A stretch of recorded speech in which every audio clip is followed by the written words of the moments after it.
ಸ್ನೇಹಿತರೆ ನಮಸ್ಕಾರ. ಇದು ವೀರಭದ್ರನಗರ ಸಿಗ್ನಲಲ್ಲಿದ್ದೀವಿ. ವೀರಭದ್ರನಗರ ಮೇಲ್ಸೇತುವೆ ಕೆಲಸ ಮಾಡ್ತಾ ಇದ್ದಾರೆ.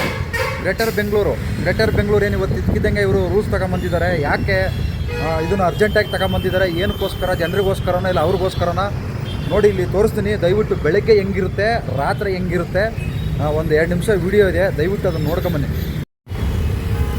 ನೋಡಿ, ಇದು ಬೆಳಗ್ಗೆ ಕತೆ, ಇದು ರಾತ್ರಿ ಕಥೆನೂ ತೋರಿಸ್ತೀನಿ. ರಾತ್ರಿನೂ ಇದೆ, ಬೆಳಗ್ಗೆನೂ ಇದೆ.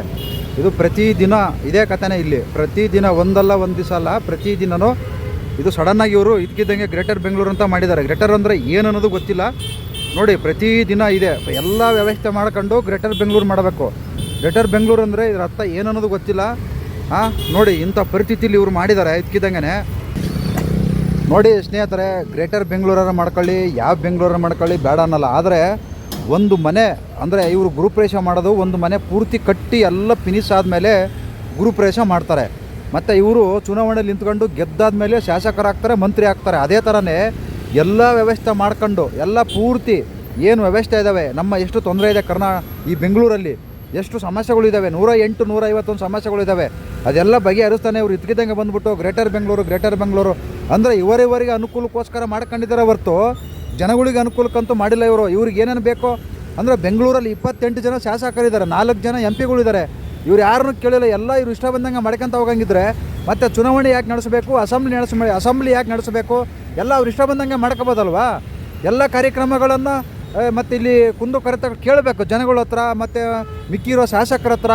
ಈ ಥರ ಮಾಡ್ತಾಯಿದ್ದೀವಿ, ಏನು ಕೇಳೋಂಗಿಲ್ಲ. ಎಲ್ಲರೂ ಬಂದವರೆಲ್ಲ ಇವ್ರಿಗೆ ಇಷ್ಟ ಬಂದಂಗೆ ಮಾಡ್ಕೊತ ಹೋದರೆ ಮತ್ತು ಇನ್ನೇನಕ್ಕೆ ವಿಧಾನಸೌಧ ಏನಕ್ಕೆ, ಎಲ್ಲ ಇವ್ರ ಮನೆಯಲ್ಲೇ ಕುಂತ್ಕೊಂಡು ಮಾಡ್ಕೊಳ್ಳಿ ಬಿಡಿ. ನೋಡಿ ಇಲ್ಲೇ ಸಮಸ್ಯೆ ನೋಡಿ ಹೆಂಗಿದೆ, ಯಾವ ಸಮಸ್ಯೆನೋ ಬೇಕಾದಷ್ಟು ಸಮಸ್ಯೆಗಳಿವೆ.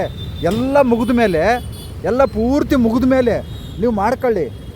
ಇವಾಗ ನೀವು ಮನೆ ಕಟ್ಟಿದ ಮೇಲೇ ತಾನೇ ಗೃಹಪ್ರವೇಶ ಮಾಡೋದು. ಮನೆ ಕಟ್ಟೋದಕ್ಕಿಂತ ಮುಂಚೆನೇ ಗೃಹಪ್ರವೇಶ ಮಾಡ್ತೀರಾ? ನೋಡಿ, ಇದು ಬೆಳಗ್ಗೆ ಪರಿಸ್ಥಿತಿ. ಇದು ರಾತ್ರಿನೂ ಇದೇ ಕಥೆನೇ ತೋರಿಸ್ತೀನಿ. ನೋಡಿ ಹೆಂಗಿದೆ ಪರಿಸ್ಥಿತಿ. ಇದು ವೀರಭದ್ರನಗರದ್ದು. ಇದು ಯಾವ್ದು ನೋಡೋಣ, ಸ್ಥಳ ಇಲ್ಲ, ಬುಡ ಇಲ್ಲ, ಏನು ಗ್ರೇಟರ್ ಬೆಂಗಳೂರು ಮಾಡಿ ಕುಂತ್ಕೊಂಡಿದ್ದೀರಿ ಅಷ್ಟೇ. ಏನು ವ್ಯವಸ್ಥೆ ಮಾಡಿಲ್ಲ, ಏನಿಲ್ಲ. ಗ್ರೇಟರ್ ಬೆಂಗಳೂರು ಅಂದ್ರೆ ಏನು ಅನ್ನೋದು ಗೊತ್ತಿಲ್ಲ. ನೋಡ್ಕೊಳ್ಳಿ, ಏನು ಒಂದು ಆಂಬುಲೆನ್ಸ್ ಬಂದ್ರೆ ಹೋಗಂಗಿಲ್ಲ.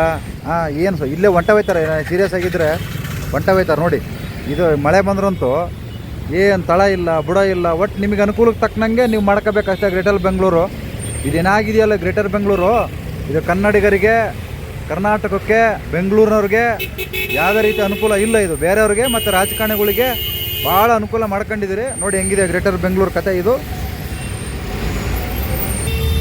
ನೋಡೋಣ, ತಳ ಬುಡ ಇಲ್ಲದ ಗ್ರೇಟರ್ ಬೆಂಗಳೂರು ಅಷ್ಟೇ. ಯಾರಿಗೆ ಅನುಕೂಲ ಆಗುತ್ತೋ ಬಿಡುತ್ತೋ ಗೊತ್ತಿಲ್ಲ, ರಾಜಕಾರಣಿಗಳಿಗೆ ಮತ್ತು ಹೊರ ರಾಜ್ಯದವ್ರಿಗಂತೂ ಇಲ್ಲಿ ಭಾಳ ತುಂಬ ಅನುಕೂಲ. ಇದು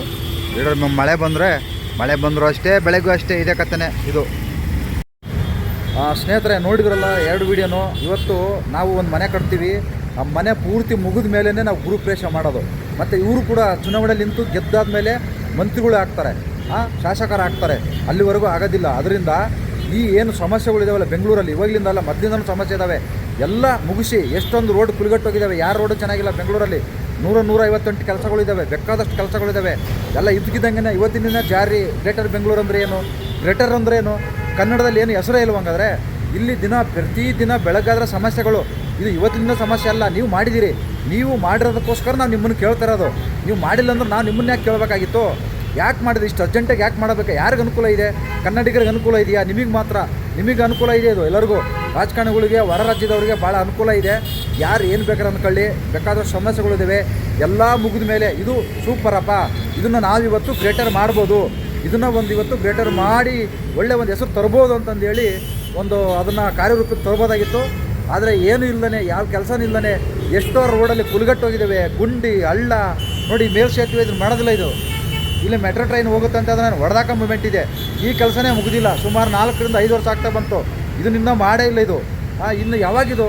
ಯಾಕೆ ಸುಮ್ಮನೆ ಹೆಸರಿಟ್ರು? ಆ ಹೆಸ್ರಿಗೆ ತಕ್ಕನಂಗೆ ಊರು ಇರಬೇಕಲ್ವಾ? ಆ ಹೆಸ್ರಿಗೆ ತಕ್ಕನಂಗೆ ಊರು ಇದ್ರೂ ತಾನೇ ಚೆಂದ.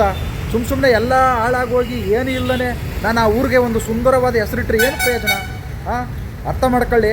ಇದೇನು ಸುಮ್ಮನೆ ಹೇಳ್ತಾ ಇಲ್ಲ, ನಿಮ್ಮ ಕಣ್ಣು ಮುಂದೆ ತೋರಿಸಿದ್ದೀನಿ ಯಾವ ರೀತಿ ಇದೆ, ಎಂಥ ಪರಿಸ್ಥಿತಿ ಇದೆ. ಮಳೆ ಬಂದರೆ ಏನಾಗುತ್ತೆ, ಎಲ್ಲ ಚೆನ್ನಾಗಿ ಮಾಡಿ, ಎಲ್ಲ ಯಾವುದೂ ಅನಾನುಕೂಲ ಇಲ್ಲವೇ ಇಲ್ಲಪ್ಪ. ನಮ್ಮ ಬೆಂಗಳೂರು ನಗರ ಭಾಳ ಅದ್ಭುತವಾಗಿದೆ. ಅವಾಗ ನಾವು ಗ್ರೇಟರ್ ಅಂತ ಇಡ್ಬೋದು ಅಂತಂದೇಳಿ ಇದು ನನ್ನ ಅನಿಸಿಕೆ ಮತ್ತು ಅಭಿಪ್ರಾಯ. ಕೆಲವರು ಜನ ಇದನ್ನೇ ಹೇಳ್ತಾರೆ. ಎಲ್ಲರೂ ಅರ್ಥ ಮಾಡ್ಕೊಳ್ಳಿ, ಎಲ್ಲರಿಗೂ ಒಳ್ಳೇದಾಗಲಿ. ದಯವಿಟ್ಟು ಈ ಗ್ರೇಟರ್ ಅಂದರೆ ಏನು ಅಂತದ ಅರ್ಥನ ಈ ಸರ್ಕಾರದ ಹೇಳಬೇಕು. ಗ್ರೇಟರ್ ಅಂದ್ರೆ ನಮಗಂತೂ ಏನೂ ಗೊತ್ತಿಲ್ಲ. ಆದರೆ ಈ ಸಮಸ್ಯೆ ನೋಡಿ, ಇದನ್ನು 4 ರಿಂದ 5 ವರ್ಷ ಆಯ್ತು, ಇದು ಮುಗಿದಿಲ್ಲ. ಇದೆಲ್ಲ ಮುಗಿಸಿ ಇಂಥ ಕೆಲಸಗಳು ಬೇಕಾದಷ್ಟಿದ್ದಾವೆ. ಇದೆಲ್ಲ ಮುಗಿಸಿ ನೀವು ಗ್ರೇಟರ್ ಮಾಡಿ, ಆವಾಗ ಒಂದು ಒಳ್ಳೆ ಕಳೆ ಬರುತ್ತೆ, ಒಳ್ಳೆ ಹೆಸರು ಬರುತ್ತೆ. ಸುಮ್ಮನೆ ಗ್ರೇಟರ್ ಇಟ್ಟಿರೋದು ಅದು ಒಂದು ಹಾಸ್ಯಾಸ್ಪದ ಅಂತ ಹೇಳಕ್ಕೆ ಇಷ್ಟಪಡ್ತೀನಿ. ಎಲ್ಲರಿಗೂ ನಮಸ್ಕಾರ.